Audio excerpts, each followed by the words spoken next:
They came at 6 in the morning. No notice, no knock, just chainsaws. Crack, crack, crack, chewing through 60-year-old white oaks at the edge of my property. By the time I got my boots on, 4 trees were already stumps. Smoking, sap-bleeding, orange-ringed stumps.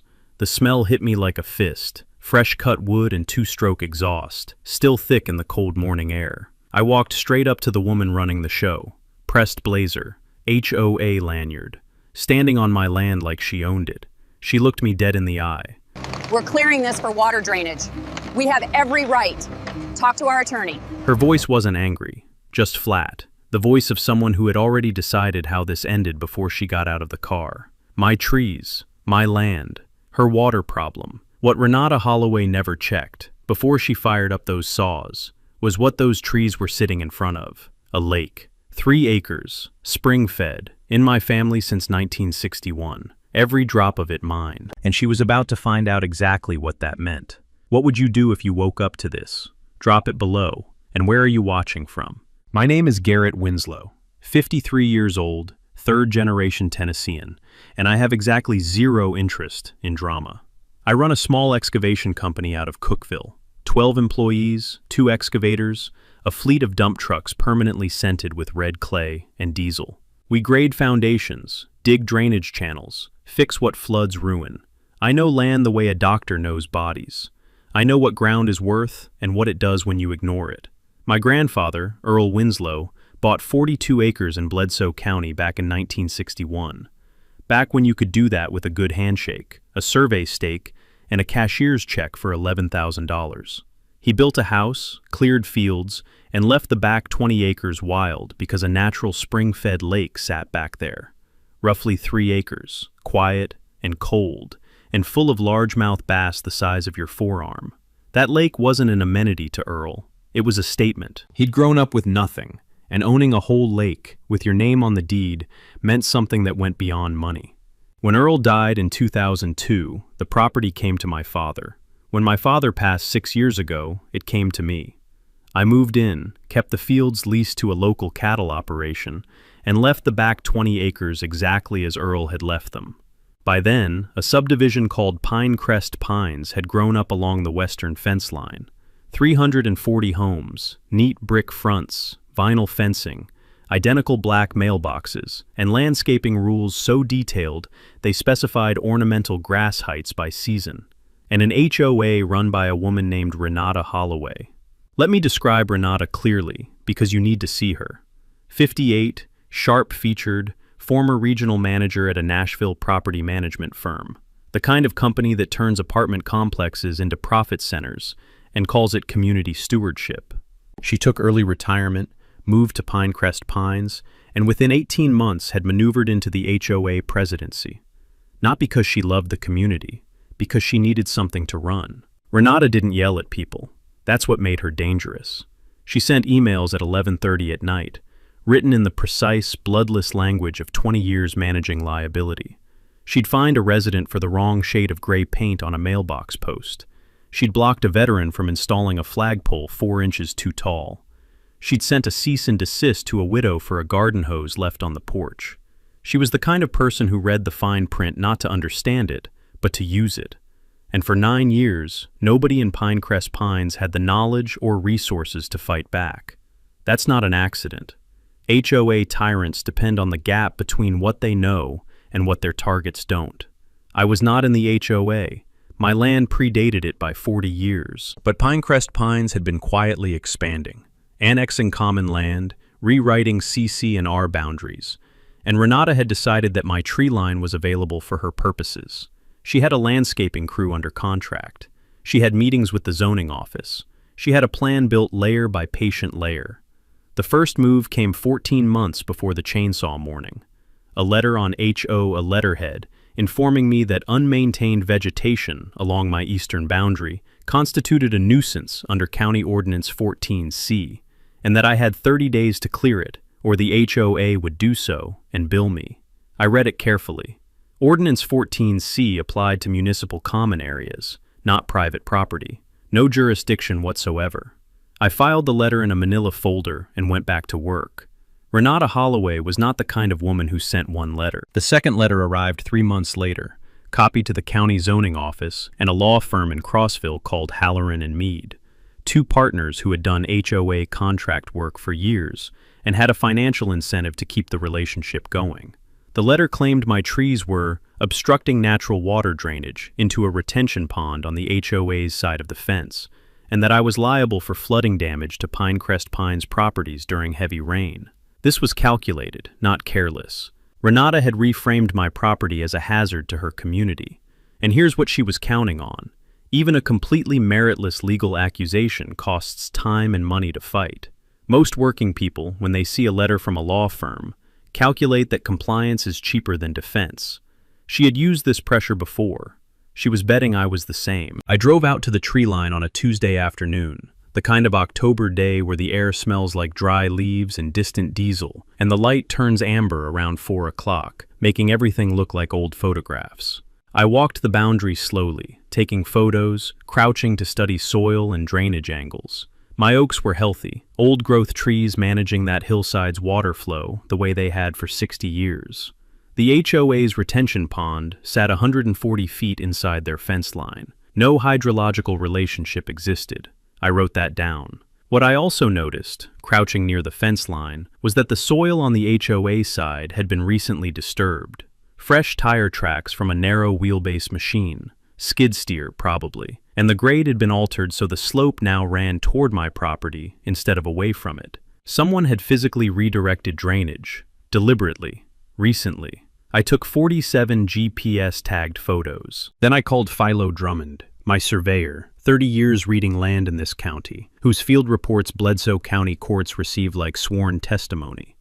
Philo walked the line 2 days later, confirmed the regrading, said the soil disturbance was 60 days old at most. He also found something I'd missed, a PVC pipe, barely above the soil surface near the fence post, angled toward my property at about 15 degrees. Someone had installed drainage infrastructure designed specifically to push water off HOA land and onto mine. It wasn't obvious unless you knew what you were looking at, but once you saw it, you understood exactly what had been done. "Garrett," Philo said, pulling off his cap and squinting at the pipe in the thin afternoon light. "Somebody engineered a drainage problem and is now blaming you for causing it." The crunch of gravel under his boots was very loud in the silence after that sentence. I sent a certified letter to Halloran and Mead that week, measured, not aggressive.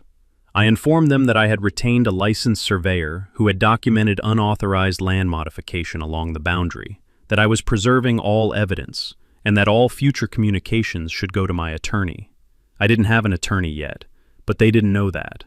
The tone of that letter bought me 10 days. The response arrived 11 days later. A certified package containing a formal demand letter and something I hadn't expected.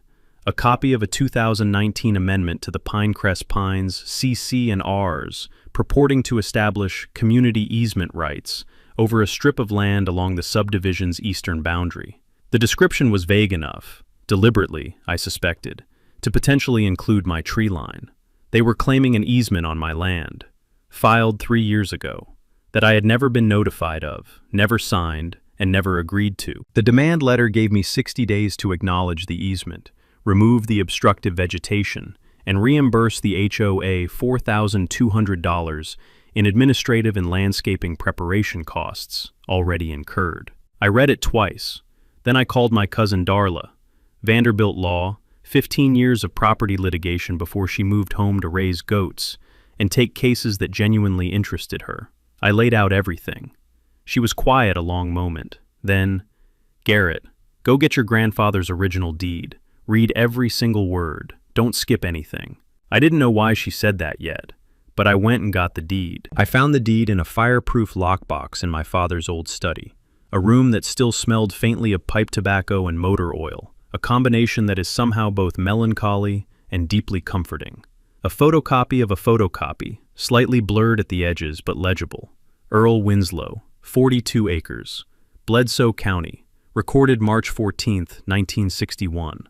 The property description was in metes and bounds, compass bearings and distances from fixed points, beginning at an iron pin set in the ground at the intersection of the Old Miller Road right-of-way and the eastern bank of Cold Spring Run Creek, Thence north 47 degrees east, 380 feet. I read it slowly, the way Darla had asked. Near the bottom, I found a clause I'd never paid attention to before, a water rights clause. It read, "Grantee shall hold in fee simple all riparian and littoral rights appurtenant to the described parcel, including but not limited to exclusive ownership of the unnamed spring-fed impoundment lying wholly within the parcel boundaries, together with all subsurface water rights and all surface access rights thereto, said impoundment being approximately 3.1 acres in area as of the date of this conveyance. Exclusive ownership of the lake, not just the land around it, the lake itself, the water column, the lake bed, the access rights, all of it, conveyed in fee simple, passed by inheritance to me." I sat in my father's study for a while after reading that paragraph, in the dark, with the smell of pipe tobacco and motor oil around me, thinking about the 1961 attorney who had written those words. Somebody who understood that water, in Tennessee, was not a detail. Darla explained the full significance the next evening. Tennessee water law draws a sharp distinction between riparian rights, use rights held by landowners adjacent to water, and outright title to the water body itself. Most landowners have use and access rights only. Earl Winslow's deed explicitly conveyed title, ownership of the lake, not just proximity to it, language that was uncommon in 1961 and rarer still today. And here's where Ranata's entire scheme began unraveling from the inside. The spring feeding my lake didn't originate on my land. It originated uphill, through what was now the Pinecrest Pines subdivision, running downhill through a natural drainage corridor before emerging on my property. That corridor was a natural watercourse. Under Tennessee Code Annotated 69-6, artificially redirecting a natural watercourse in a way that damages downstream property or impairs water rights is an actionable civil tort. If Ranata's crew had regraded land and installed pipes that interfered with that spring's natural flow, or introduced pollutants into it, she had committed a direct violation of my titled water rights. That PVC pipe Philo photographed was no longer just evidence of trespass. It was potentially Exhibit A in a water rights impairment case. Takeaway: explicitly recorded water rights in a deed can transform a neighbor dispute into a water law case, and water law has teeth that HOA rules simply don't. I hired Darla formally the following week.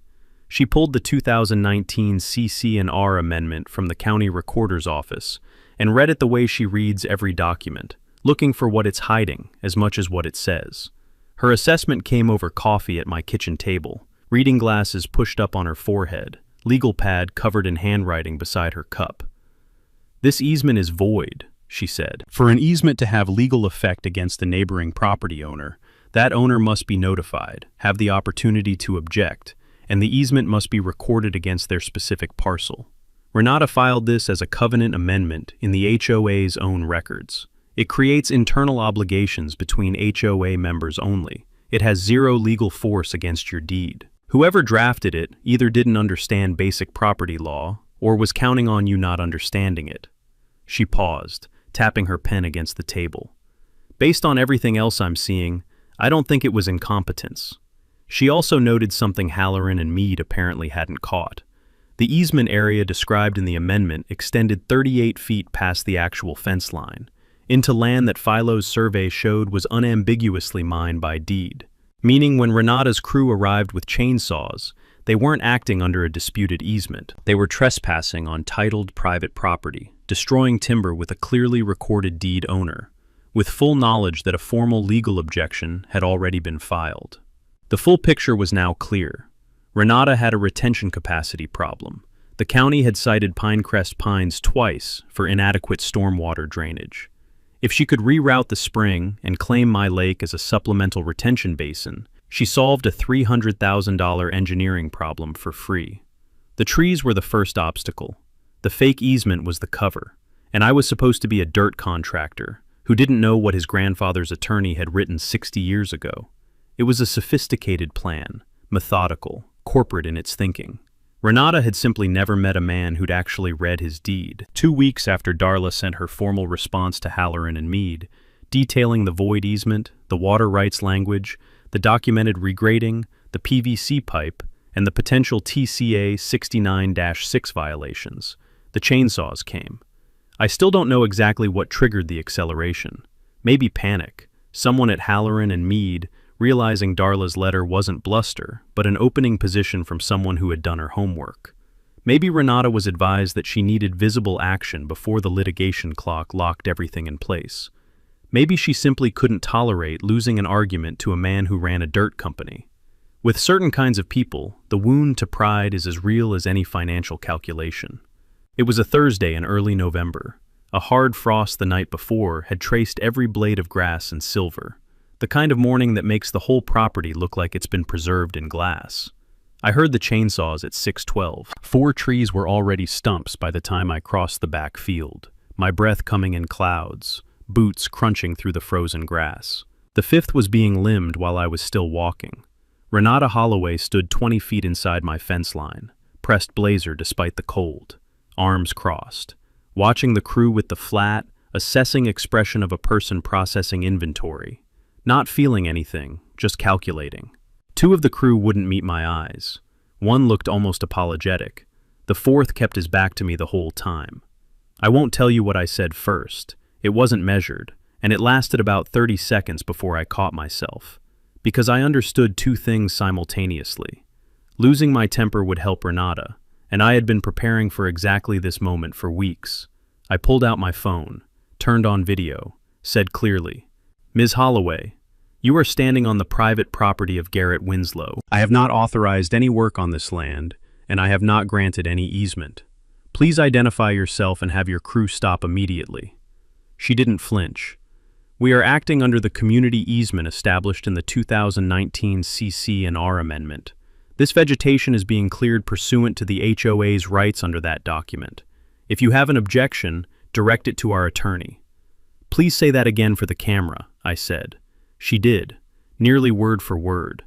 Whatever else you could say about Ranata Holloway, she had discipline. I called the Bledsoe County Sheriff's Department while the crew was still running saws. Deputy Sorrells arrived in 20 minutes. 5 trees were gone by then. 5 white oaks that had been standing on this land since before Ranata was born. I showed Sorrells my deed, Darla's letter, Halloran and Mead's response, and Philo's GPS survey on my phone. The fence line and work area overlaid in red. Sorrells told the crew to cease operations and told Ranata this was a civil property matter requiring resolution before further work could proceed. She cited established community rights in the tone of someone who finds bureaucratic process mildly inconvenient. Deputy Sorrells was unmoved. The crew packed their equipment. Ranata walked to her black Lexus SUV without looking back. 5 stumps in the frost. That smell again. Fresh cut wood, cold air, and underneath something sour from the exposed root systems, like the earth reacting to what had been done to it.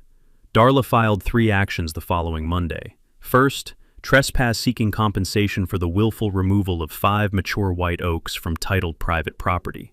Under Tennessee's timber trespass statute, TCA 43-26-101, damages for willful cutting can be trebled. A certified arborist assessed the trees, 5 60-year-old white oaks on a property with titled water rights. Assessment, $34,000. Trebled under the statute, $102,000. Takeaway. Tennessee's timber trespass law allows treble damages for willful cutting. Removing someone's trees without legal right can cost 3 times the tree's appraised value.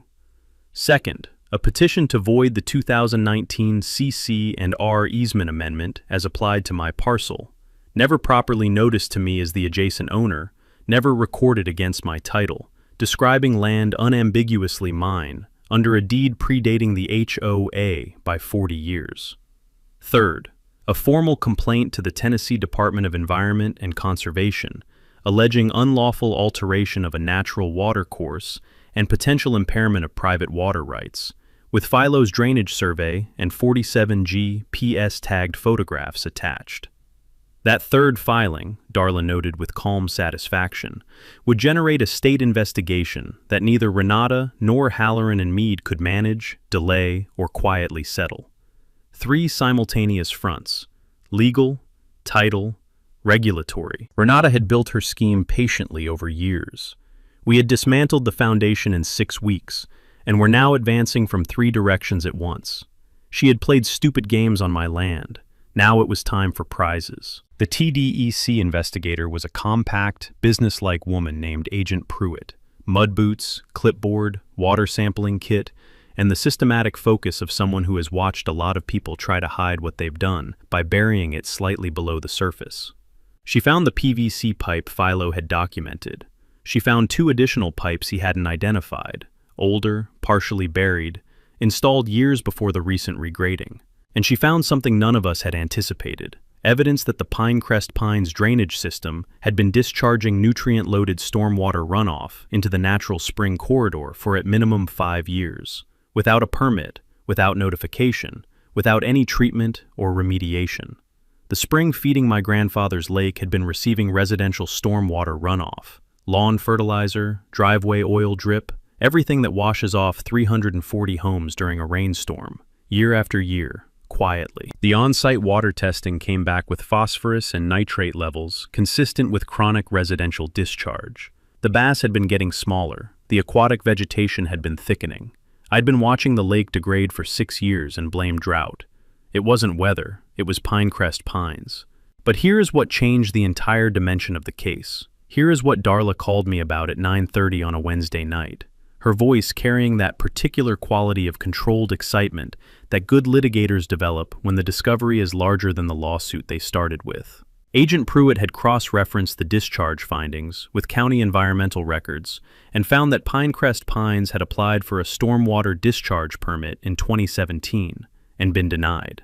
The denial cited specifically that the proposed discharge point fell within the watershed of a privately owned water body, the spring corridor leading to my lake. The county had reviewed the application, identified my downstream water rights, and said no. Ranata's organization had received that denial in writing, then proceeded to discharge anyway for 5 more years. That shifted the regulatory violation from negligence to willful non-compliance. Civil penalty exposure jumped significantly. Then Darla found the thread that unraveled the board entirely. The 2019 CC&R amendment had passed on a 5-member board vote. 3 of those 5 also sat on the HOA Landscape Subcommittee, the group that had contracted the drainage infrastructure work. 2 of those 3 had personally signed the landscaping contract, including the pipe installation. They had voted to create legal cover for a project they had directly authorized and overseen, without disclosing that relationship to the membership. Under Tennessee HOA law, a board member who votes on a matter in which they hold an undisclosed personal interest has potentially breached their fiduciary duty to 340 homeowners who trusted them. This wasn't overreach, this was self-dealing, documented in board minutes now in our possession. "Garrett," Darla said, "we have timber trespass, trespass to land, void easement, unlawful watercourse alteration, 5+ years of illegal discharge after a permit denial, and board members who voted to cover their own actions. This has a DA referral attached to it. This isn't a property dispute, this is a case." I was standing in my dark kitchen, looking toward the back acreage. "How exposed is Ranata personally?" I asked. "She signed the landscaping contract. She chaired every board meeting where the amendment was discussed and voted on. And my review of your video shows the crew ran saws for 11 minutes after the deputy told them to stop, before actually ceasing operations. She is the most exposed individual in this entire situation." The lake was quiet out there in the dark, recovering slowly, not yet knowing what was coming. The next 6 weeks were the quietest and most productive of my adult life. On the surface, nothing visible was happening. No letters, no activity along the fence line. The HOA Facebook group, monitored through a neighbor's account, was full of holiday decorating reminders and a heated thread about whether inflatable lawn ornaments violated Section 4.7b of the community standards. Normal HOA noise. Under the surface, we were building something airtight. Darla brought in a water rights attorney from Nashville named Sefton Gage. Lean, deliberate, mid-50s, 3 decades handling exactly this type of case. When I read him the deed's water rights clause, he asked me to read it again, slowly. He set down his pen and nodded once, the way people nod when they're confirming something they suspected before they walked in the door. Sefton explained the scope in terms a non-lawyer could follow. My grandfather's deed conveyed literal title, ownership of the lakebed and water column, not just the shoreline. Under Tennessee law, that is materially stronger than standard riparian rights, which convey use and access but not title. Interfering with the spring that fed my lake, redirecting it, polluting it, diminishing its volume, was direct impairment of a titled property interest. We weren't just claiming tree damage, we were asserting a water asset impairment claim with a 1961 deed to back it up. He also identified something that expanded the case. The spring-fed lake, given its size and relationship to the natural watercourse, crossed a threshold under Tennessee environmental law, classifying it as waters of the state. That designation gave TDEC concurrent regulatory jurisdiction, regardless of private ownership.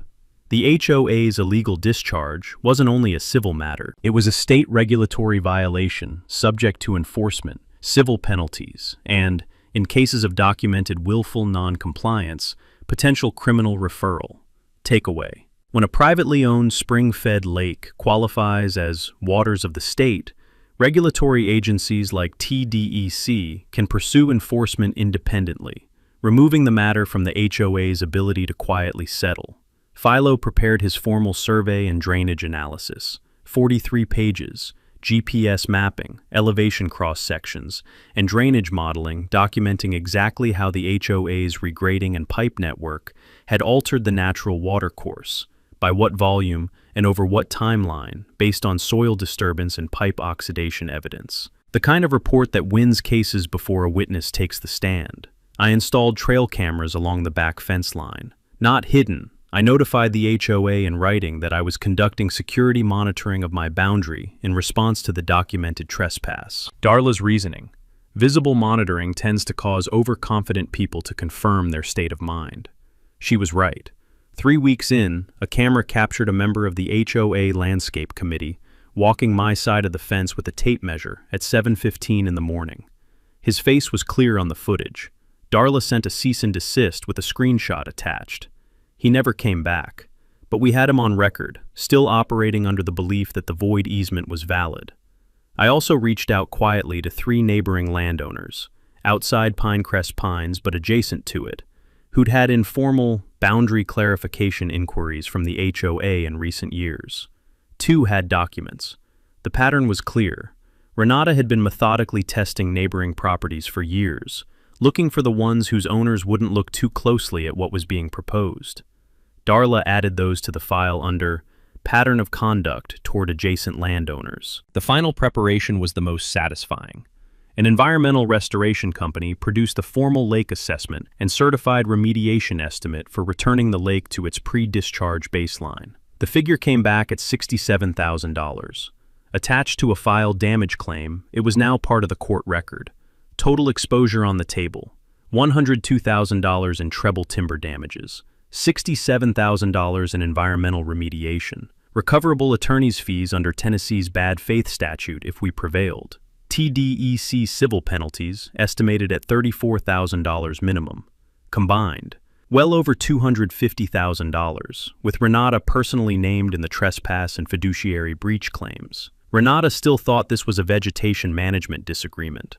The Pinecrest Pines annual homeowners meeting was scheduled for the second Saturday of February. All 340 households were entitled to attend. The venue, the community center on Pinecrest Boulevard.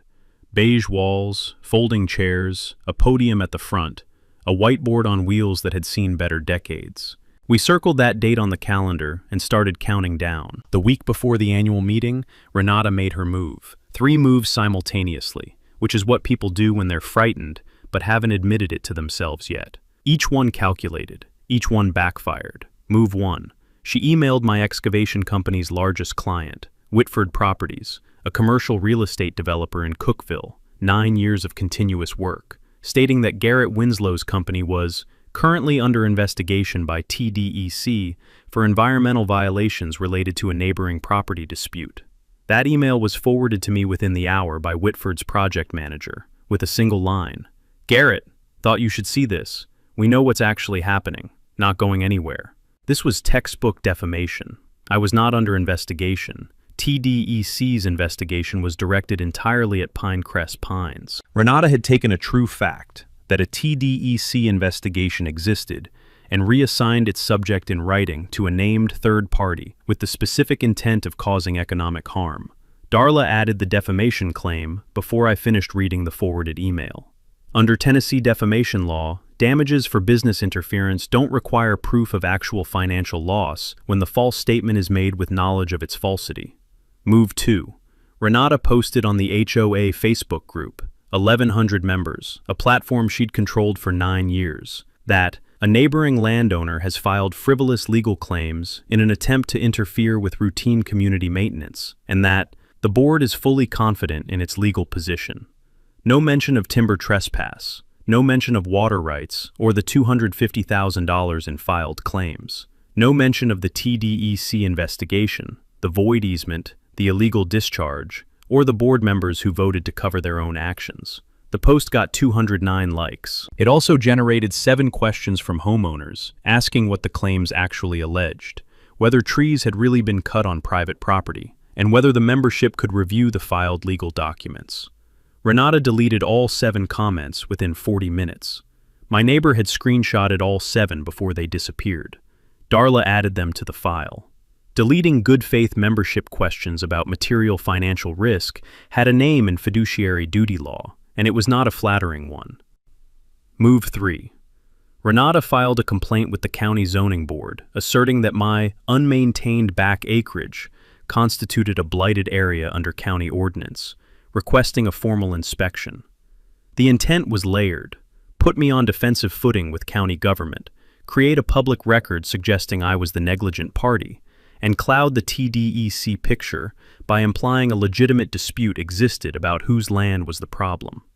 The county inspector came out on a Wednesday. He walked 42 acres of healthy woodland, a spring-fed lake with elevated nutrient levels clearly originating from upstream residential sources, and 5 very fresh, very large tree stumps. His report found no violations on the Winslow property. It also noted, because he was thorough, evidence of recent alteration to a natural drainage feature along the eastern boundary, which he flagged for TDEC follow-up. Ranata had sent a county official to my property to discredit me. That official produced a government document corroborating my account of what had happened at the boundary. I did laugh when Darla read me that paragraph. I'm not ashamed of it. Through all 3 moves, Darla held me to one standard: do not respond publicly. Not on Facebook, not in letters, not in person. Every aggressive action Ranata took was being documented. Every move was deepening the pattern. We were not playing defense. We were watching someone dig their own foundation and taking careful notes. The one thing I did, quietly, was visit a woman named Vera Castleberry. Vera was 81, had lived in Pinecrest Pines since its founding, and served on the original HOA board before Ranata consolidated control. She called me unprompted, said she'd heard what was happening, and had been approached by 2 current board members about settling the matter quietly before the annual meeting. She wanted me to know. She also had HOA board meeting minutes from 2016 onward, including every meeting where the drainage scheme was discussed and the easement decision was made. She had kept them because something about those meetings had made her deeply uncomfortable, and she had learned, in 81 years, to keep physical copies of things that made her uncomfortable. Vera mailed me a 140-page envelope the following Wednesday. Darla drove out that evening, sat at my kitchen table, and read every page. It was, she said quietly, like someone handing you a searchlight when you were already holding 3. The week before the meeting, I did something Ranata had no framework for, because in her model of power, people like me didn't do things like this. I went to see the Pinecrest Pines homeowners, not all of them. The ones who had asked pointed questions before Ranata deleted their comments. The ones Vera had identified as privately uncomfortable with the board's direction. The ones who had, over the years, pushed back even slightly against the HOA's more aggressive moves. 6 doors across 5 days. No attorney, no stacks of documents. I brought 2 things: a 1-page TDEC complaint summary and the water rights clause from my grandfather's deed. I introduced myself as the neighbor whose trees had been cut without notice, and I told each of them, plainly and without legal jargon, that their HOA board had exposed the entire Pinecrest Pines membership, every household, every owner, to significant financial liability through decisions made without disclosure, without a membership vote, and without independent legal review. Here is what Ranata had apparently never explained to her homeowners, and what I made very clear. HOA members are not just residents of a community, they are co-owners of a legal entity. When that entity loses a lawsuit, the judgment is paid from reserve funds every homeowner contributes to through annual assessments. When reserves are insufficient, which HOA boards chronically underfund, the board can levy special assessments against individual properties to cover the shortfall. In cases where board members acted outside their authority or in bad faith, those directors face personal liability. The membership had a right to know this. Nobody had told them. I watched each of those 6 people go through the same sequence. Confusion, then comprehension, then anger. Not at me, at the board, at Ranata. One man, a retired electrician named Walt, told me in a voice gone very flat and very quiet that Ranata had pushed the 2019 C&R amendment through at a meeting where 12 homeowners attended, on 3 days' notice, and had described it in the meeting announcement as a routine update to common area maintenance provisions. She put parking update in the subject line of the email, Walt said, so people didn't come. Nobody drives out on a Tuesday night over parking. And then she passed an amendment that grabbed your land, with 12 people in the room, 4 of them board members. A parking update. That had attempted to claim property my grandfather owned since 1961. I asked Walt if he'd say that publicly, at the annual meeting, on the record. He said yes, immediately. The tone of that yes told me he had been waiting for a place to say it. Meanwhile, Darla had been managing a parallel track. A property rights journalist, a freelancer covering HOA abuse cases for a regional outlet with a substantial Tennessee readership, had reviewed our public court filings and spoken with 2 other neighboring landowners who'd received boundary inquiries from Ranata. His story was written and ready. Darla had negotiated the timing carefully. It would publish the morning after the annual meeting. We didn't want Ranata to see it coming and cancel or reschedule. Sefton had secured a temporary restraining order, preventing any further HOA work within 50 feet of my property boundary, pending final resolution of the litigation. Ranata's attorney objected. The judge's response was 11 words. The property interest at stake is clear and the risk is real. TRO granted.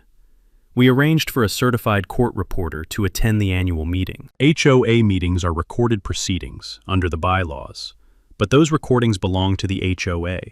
An independent court reporter created a neutral transcript belonging to no party and admissible in any proceeding. Ranata had no grounds to exclude her. She would sit in the back, machine running, capturing every word. On Thursday, 48 hours before the meeting, Ranata's attorney called Darla with a settlement offer. $50,000, written acknowledgement that the easement was valid, mutual release of all claims.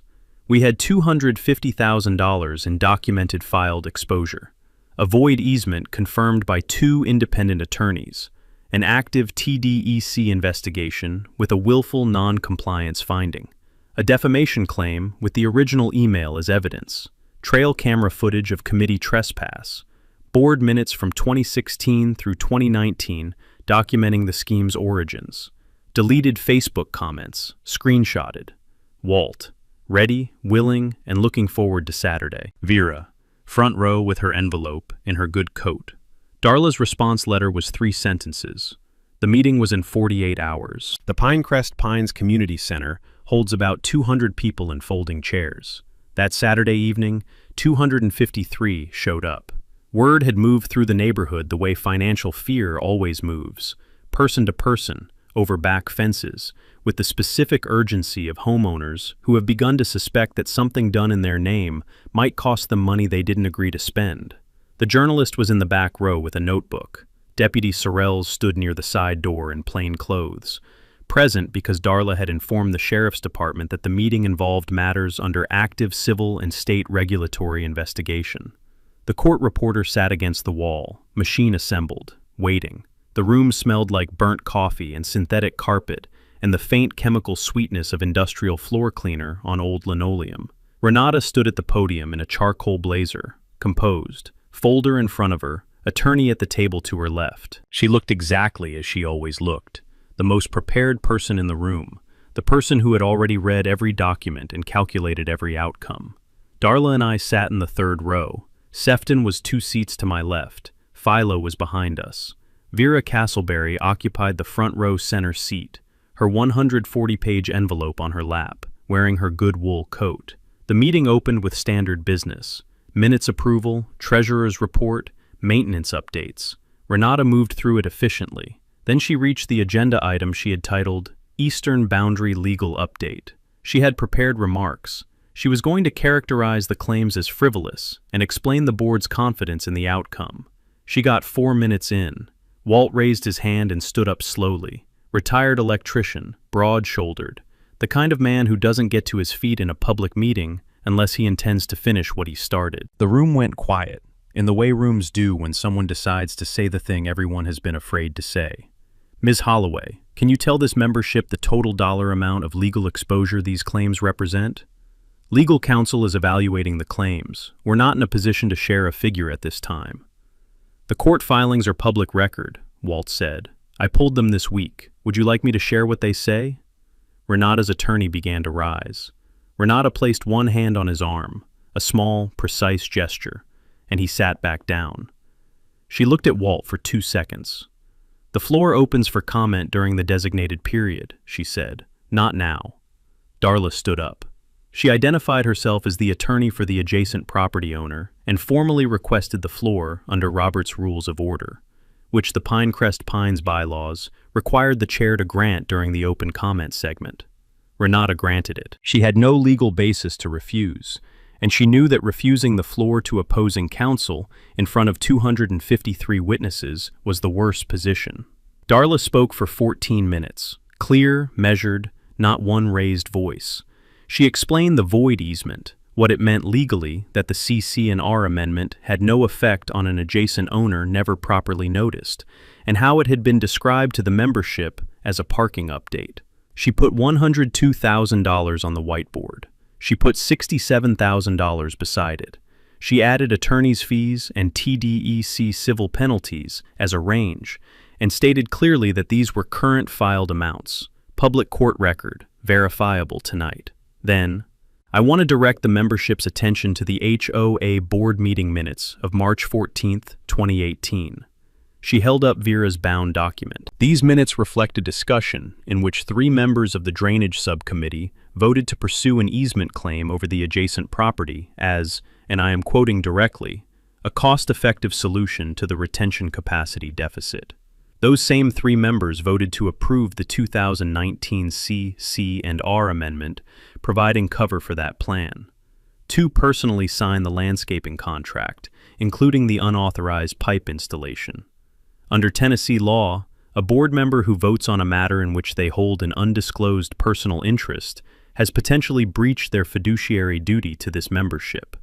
I strongly suggest every homeowner in this room consult independent counsel regarding your individual exposure as co-owners of this entity. 253 people exhaling at once sounds like a pressure valve releasing. Renata's hands were flat on the podium. Her attorney was on his feet. Walt was standing, talking. 3 other homeowners were up. The court reporter's machine clicked steadily. The journalist had stopped writing and was just watching. Then Vera Castleberry stood up. 81 years old, barely 5'2", in her good wool coat. I seconded the motion to table the 2018 discussion, she said, her voice carrying clearly. I told the board that what they were proposing was wrong. I was outvoted 4-1. I have kept these minutes since that night because I knew this day would come. I am glad it has. 3 seconds of silence. Then it was over.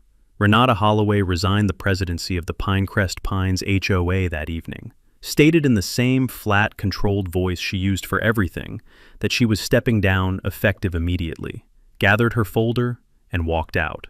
Her attorney followed without speaking. The 2 most implicated board members recused themselves before the membership could formally call for their removal. The remaining board member, a quiet woman named Pat, outvoted on nearly every relevant decision for 3 years, was asked to serve as acting president. She said yes, and the expression on her face was the most honest thing that had happened in that community center in a very long time. The settlement came 8 weeks after the meeting. The HOA, acting through its reconstituted board and new legal counsel, agreed to payment of $118,000 in combined timber trespass and environmental remediation damages, formal retraction and county-recorded voiding of the 2019 easement amendment, complete removal and professional remediation of all unauthorized drainage infrastructure at the HOA's sole expense, a binding stormwater management covenant designating my spring corridor and lake as a protected downstream interest in perpetuity, and a written public apology printed in the HOA quarterly newsletter and posted on the community's official website for 30 days. Ranata Holloway and the two implicated board members were denied HOA indemnification coverage after an independent review found their actions constituted bad faith conduct outside the scope of authorized board authority. All three retained personal counsel. Ranata's personal exposure in the defamation claim was settled separately under a confidentiality agreement. I won't give you the number, but her black Lexus SUV appeared on Facebook Marketplace 5 months after the settlement closed. Draw your own conclusions. TDEC issued a notice of violation against Pinecrest Pines with $34,000 in civil penalties for the multi-year unpermitted discharge. The HOA was required to retain a licensed civil engineer to design and implement a compliant stormwater management plan, subject to quarterly state inspections for 2 years. The cost of that engineering and implementation, separate from the penalties, ran another $80,000 from operating reserves. Pat sent the membership a candid letter explaining the special assessment that would be required. The membership approved it, not happily, but honestly. The lake is recovering. We completed remediation last spring, dredged the nutrient-laden sediment from the inlet, restored the shoreline vegetation buffer, reseeded the drainage corridor with native riparian plants. Watching it week by week was almost meditative. The phosphorus levels are down significantly. The water has clarity it hasn't had in 6 years. Last October, I pulled a 3-pound largemouth out of the north end, right where the spring enters the lake, where Earl used to keep his aluminum rowboat tied to a willow root. I sat on the bank for a long while, just listening to the water. There is something about a body of water your family has owned for 60 years. It has weight, it has memory. Earl bought that lake because he loved to fish, and because he understood that water is not a convenience. It is wealth, in the oldest sense. He wrote it into the deed carefully, through an attorney who knew what he was doing. He couldn't have known that those 28 words would be the pivot point of a fight that ended with a corporate cold HOA president walking out of a community meeting, while a court reporter captured every word. But I think he would have appreciated the poetry of it. The Winslow Lake Conservation and Scholarship Fund was established the following spring, funded partly by the settlement and partly by a modest annual access fee for supervised catch and release fishing events, which I opened to the public for the first time through Bledsoe County's 4-H and FFA programs. 37 high school students have fished that lake in the past 2 years. The fund has awarded 3 scholarships to students pursuing degrees in environmental science, land management, or agricultural law. Earl believed in young people who understood how land worked. I think he would have liked these kids. The new HOA, under Pat's leadership, planted 12 native white oak saplings along the eastern boundary, staked and caged, 2 inches in diameter, to replace the 5 trees that were cut. They invited me to the planting. I went. It was a little awkward, standing there in the cold with people I'd spent 6 months fighting in court. But the trees went into the ground, and the roots will hold. So that's what a $434,000 padlock looks like. One lock, one note in his cursive, and 60 years of Daniel family history used at a beginning check by someone who's been in New Haven for less than 2 years. Here's what stayed with me about this story. Daniel didn't win because he got lucky. He won because his grandfather did the work 70 years ago, and Daniel was the one who actually read it. Page 9, a permanently closed nobody had ever needed to use. $8,200 per day. That's not revenge, that's preparation meeting its moment. Most of us own property with documents we never fully read. Easement, covenants, agreements signed before we were born. And somewhere in the pit, maybe pit 9, maybe pit 12, either protect you completely or leave you completely exploded. Beverly found that out the hard way.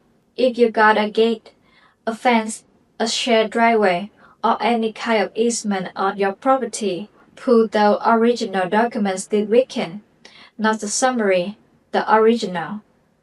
Because the people who wrote the agreements in 1954 were thinking about fire season. They were thinking about you 70 years later in exactly situation. Don't find out what is there the way Beverly did. Have you ever had a neighbor or an HOA put something like this on you? Drop it in the comments. The most outrageous ones get their own episode. If this story hit different, share it with someone who owns property. And subscribe because next story makes Beverly look like a beginner. The lock cost her $12. The clause trigger cost her $434,000. Read your documents.